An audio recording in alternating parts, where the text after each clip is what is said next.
사모의 역할을 25년을 이렇게 하면서 주회를 해나가는 데 있어서 32살에 사모가 돼가지고 39살 때까지는 저 인본주의 목회를 했던 것 같아요. 이제 지나고 저를 돌아보니까, 예배 시간이 되면 새 가족들 섬기고 그냥 이렇게 인간적으로 과일이 들어오면 나눠주고 어려운 이웃들 도와주고 이제 이런 인본주의 목회를 제가 참 열심히 했던 것 같아요. 열심히 하는데도 불구하고 열심히 하는데 이제 막 주일학교 아이들도 막 70명, 100명이 개척교회에 성장하고 또 많은 이제 일꾼들이 세워져서 열심히 주일을 하는데 하나님이 모인 무리도 하나님이 후 부니까 이렇게 성도들이 여러 가지 아무 일도 아니에요. 제가 생각한 아무 일도 아닌데 이렇게 문제를 갖고 이렇게 교회를 떠나는 일들이 교회 안에서 일어나면서 저 나름대로는 하나님 사랑하고 또 성도들 사랑하면서 열심히 주회를 하는데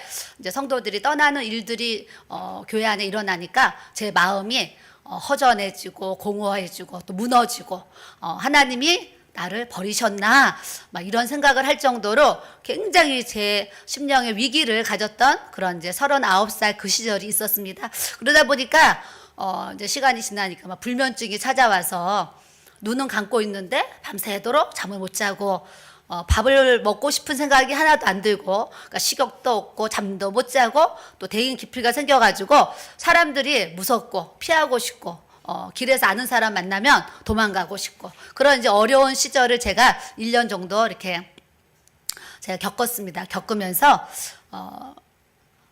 굉장히 이제 골목에 서 있으면 이건 실제적인 체험이에요. 골목에 잠깐 이렇게 서 있는데 땅이요 한 100m 정도가 땅이요 푹 꺼져 내려가요. 제 몸이 푹 꺼져 내려가는 것까지 제가 이렇게 체험할 정도로 내 인생에 가장 힘든 진짜 바닥에 밑바닥이다 그러잖아요. 내 인생의 가장 어려운 고비를 그때 제가 이제 가졌습니다. 가졌을 때에 우리 목사님께서 저에게 담임 목사님이 안수기도를 해주시면서 당신은 이제 사람 눈치 보는 사람이 되지 말고 하나님 눈치를 보는 사람이 되세요. 이렇게 저한테 안수기도를 해주셨어요. 그러니까 제가 우울증이 있다 보니까 그 안수기도를 받고 집에 가서 밤새도록 생각하는 거예요. 내가 하나님 눈치 보고 살지? 내가 그럼 사람 눈치 보고 살았나? 이런 이제 제 안에 반항이 일어났어요. 그러면 반응이 일어나면서 내가 무슨 사람 눈치 그렇게 봤다고 우리 목사님은 오늘 나한테 그런 안수기도를 해주실까? 이러면서 밤새도록 그거에 대한 묵상을 하게 됐어요. 하는데 가만히 생각하니까 중고등학교 때 제가 학교를 다녔는데 중학교 때 제가 이제 등록금을 못 내가지고 중2 때 제가 학교 퇴학을 당했어요. 여기 성수여중이 있어요. 성수여중을 제가 이제 퇴학을 당해가지고 검정고시를 통해서 제가 고등학교를 갔습니다. 그래서 야간 고등학교를 승희하고 야간을 들어가서 낮에는 일을 하고 밤에는 직장을 다니면서 야간 고등학교를 제가 졸업을 했어요. 졸업하는데 중학교 때는 등록금 못 내니까 학교 가면 담임 선생님 눈치를 그렇게 보는 거예요. 오늘도 선생님이 나한테 등록금 안 가져왔다고 뭐라 하시면 어떡하지? 혼나면 어떡하지? 이런 이제 두려움, 염려가 그 어린 나이에 저에게 이렇게 있었죠. 또 고등학교에 가니까 이제 회사를 다니고 매점에서 6개월 일을 하고 명동에 이제 무역회사에 가서 제가 3년 동안 직장 생활을 하는데 직장 생활 할 때도 항상 사장님 눈치 또 직원들 눈치를 이렇게 보게 되죠. 제가 나이가 어리니까요. 그러고서 이제 제가 우리 목사님을 23살에 만나가지고 이제 제가 만났는데 그때 당시에 제가 강남 압구정동에 학원을 이렇게 하게 됐어요. 뭐 그 여정은 너무 길어서 다 할 수는 없지만 하나님께서 저희 복을 주셔가지고 강남 압구정동에서 제가 현대아파트 길 건너편에서 학원을 하게 됐습니다. 그래서 학원을 하는 중에 우리 목사님 만나게 되었고 학원을 하면서 아이들이 이렇게 들어오는데 또 학원 3년을 하는 동안 아이들의 눈치를 보게 되는 거예요. 이 아이들이 계속 학원을 잘 다녀야 되니까 늘 아이들의 심리 상태 뭐 이런 상태들 살피면 눈치를 보게 돼요. 그러고 나서 목사님 만나가지고 이제 26에 결혼을 했는데 결혼해서 보니까 우리 어머니가 아버님은 목사님이시고 우리 어머니 전도사님이신데 아버님은 좀 표현하면 좀 인자하신 그런 목사님이셨고 우리 어머니는 아주 성령이 충만하셔가지고 불러 하시고 예전에 그 현신의 권사님처럼 그런 신유의 은사가 강력하게 나타나셔가지고 막 부산에서까지 막 다 와서 막 기도를 받고 치유를 받고 가는 정도로 아주 기도로 사시는 그런 어머님을 제가 이렇게 만나게 되었어요. 만났는데 우리 어머니가 나를 볼 때 며느리 될 사람이 또 며느리가 됐는데 어머니가 나를 볼 때 제가 기도를 안 하는 거예요. 그때 당시 하나님 사랑하고 하루에 한 30분 정도 제가 가정에서 기도 생활을 했는데 우리 어머니의 마음에 그게 안 차는 거죠. 그래서 제가 우리 어머니를 통해서 이렇게 영적인 어떤 신앙생활에 있어서 굉장히 좀 강하게 뭐 어떻게 표현하면 혹독하게 어머니의 꾸중을 듣고 막 책망을 듣고 야단을 맞으면서 제가 이렇게 신앙생활을 하게 되었어요. 그러다 보니까 교회를 가면 부모님 섬기는 교회를 다니면 항상 어머니의 이 시선이 항상 시야를 가리고 또 눈치를 보고 이러면서 항상 어머니의 눈치를 굉장히 많이 보면서 제가 이렇게 믿음 생활을 하게 되는데 세월이 이렇게 지나니까 어머니의 눈치를 보면서 기도하고 눈치를 보면서 예배 드렸던 모든 그런 과정이 그때는 저에게 고난이고 저에겐 그게 연단이고 막 힘들어서 너무 막 어머니 때 많이 울었거든요. 그런 시련이었고 고통이었는데 세월이 이렇게 지나가서 제가 사모의 자리에 딱 들어가니까 어머니가 제가 잔소리로 느꼈던 모든 그 말씀들이 영적으로 이렇게 깨달아지면서 어머니 때문에 받은 그런 기도의 훈련이 제 사모의 자리에 그 사역 속에 들어가니까 너무 필요했던 이제 그런 부분들이 되어서 세월이 지나가서 제가 영적으로 철이 나니까 저에게 그렇게 꾸중을 해주시고 책망을 해주시고 교훈을 해주신 우리 어머니께 감사한 마음을 이렇게 이제 갖게 되었어요. 그러면서 시집 와서 또 어머니 눈치를 굉장히 많이 보면서 제가 이제 결혼 생활을 했습니다.